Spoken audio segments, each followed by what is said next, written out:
start July's garden tour off with this amazing miniature rose. As we can see, we have nice little pink and yellow and orange blooms all over this little tiny guy. Even though it's only about a foot by a foot, it is amazing and has performed very well even in the heat of summer. And next we can move on to the star of the show, which is my raised bed and my tomato plants here in pots. We can see we have tomatoes just starting to ripen. As we can see right there, this is my Super Sweet 100 tomato. We can see how wonderful that this looks, and how many tomatoes and how many it's growing up. And then we have my slicing tomato, my Bonnie Best, and we have some wonderful looking tomatoes on here.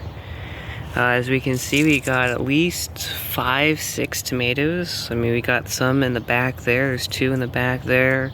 And then you can see how wonderful this looks too. Even though there is some leaf curl, that's just because it's been super hot lately. Nothing to worry about. I've been watering, keeping these well watered. And moving on, we have, of course, our French marigolds in each corner. We got one there and one there.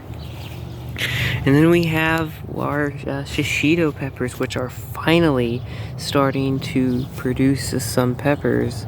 If we can see here, we got a pepper right here, young pepper right there, and you can see there's a bunch of other buds and blooms and other wonderful things.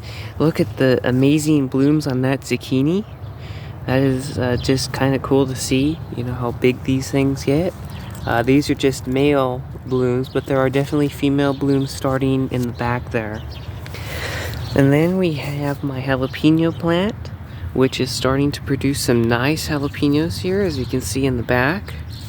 And here in the front too. And this is my overwintered jalapeno, so this is now in its 2nd year.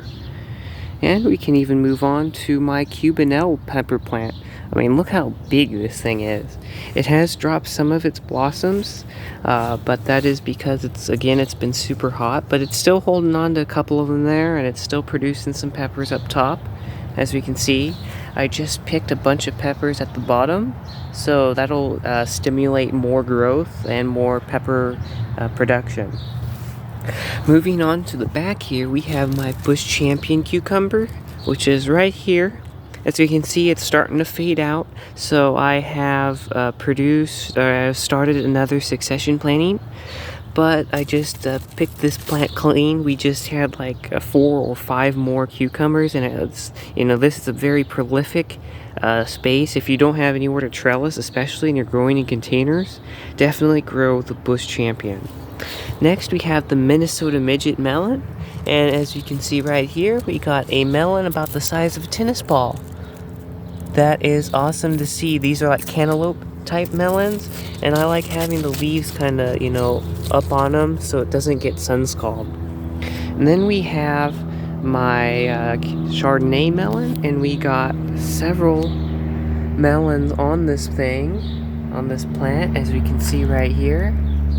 We got one there, and then we got several as we come up the plant, which is just, it's really nice to see that this is finally starting to produce.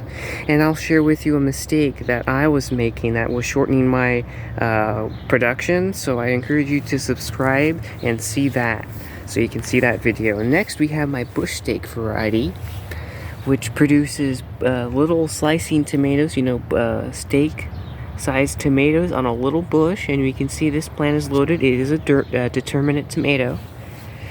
And then we have my tallest tomato, which you can see goes all the way up there past the tomato cages, and it's finally starting to ripen. This is my Sun Gold. As you can see, it's the furthest along, and it is loaded with tomato. I mean, look at how many tomatoes and how many buds it's still putting on. So that's my raised bed garden area, and that is just, you know, it's amazing to see. I have ripped out the snap peas since my last one because, you know, it's time to harvest, and even though they do survive 95-degree heat, they only really put on 1 flush of growth. And next we have the side of this. We have my marigold, which I need to deadhead. Then we have a candy tuft. a nice looking geranium, which I have shown before. This is a white mum. And then we have a Japanese maple, which we bought on sale. I'm just keeping it there in that pot temporarily. We have a black mambo grass. Then we have a nice looking, well, we have the mint plant in the back there. Always looks wonderful. And then we have a Cracker Jack marigold that I had an extra of. My lilies are finally out of bloom. And then we can move on to my first container plant here. You can see we have petunias. I need to deadhead this one. And then, you know, begonias. This one here got fried because it gets a little bit of sun in the afternoon about this time, and it doesn't like that because, you know, it's been super hot. So nothing to really worry about there, but you know, it's not happy. But these other begonias in the back, they get more shade and they love it there. And then we have my other basket full of alyssum and more petunias, as we can see here. And then we have a poppy plant, a perennial. This is a Iceland poppy. Some more lilies. As you can see, this one is finally fading. This is its last good looking bloom. Then we have a coral bells, which always looks amazing even in full sun. Keep that in mind. These will do good in full sun. Another great looking geranium plant that really, the color really doesn't even show up on camera, but it's such a nice color. And then my blueberry, it's doing well. I put an extra strawberry back there in the back, and this Red Lake currant, I hope to get some lots of currants off it next year. Let's look at that. My celosia, which is also getting about 1.5 feet tall already. We have a tiny Tim tomato. And then my berry container. So I combined, we got a blackberry. This is a bushel, one of those bushel berries for only $7. It was like a $35 plant. I mean, and then we got some healthy looking Ozark Beauty strawberries on each side, and my raspberry shortcake. Then we have, of course, my blue fescue, and right there I'm trying to save some of my poppy seeds. From the Falling in Love poppies from Baker Creek. Then we have a nice sunflower and some daylilies just kind of random in that pot. And continuing and moving on, we have my maple tree, which looks amazing. It looks like it's trying to put more growth on this side than this side, but that's fine. I mean, look how amazing that looks. Then we have our yarrow plant here. It hasn't sent up any bloom stalks, but it's finally looking bushy and healthy. We have some rows of Sharon cuttings, which you can see right there. Kind of hard to tell, but hopefully they're going to start taking soon and rooting. Then we have a lace cap hydrangea. It's finally starting to put on some nice new growth. And then we have, as we can see here too, another update is I did the edge all along here. As we can see, it looks completely new and amazing.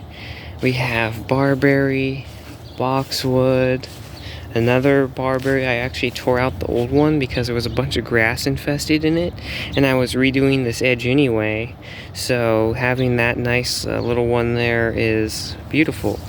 Next, of course, Bachelor's Button. I cleaned out some of the dead stuff.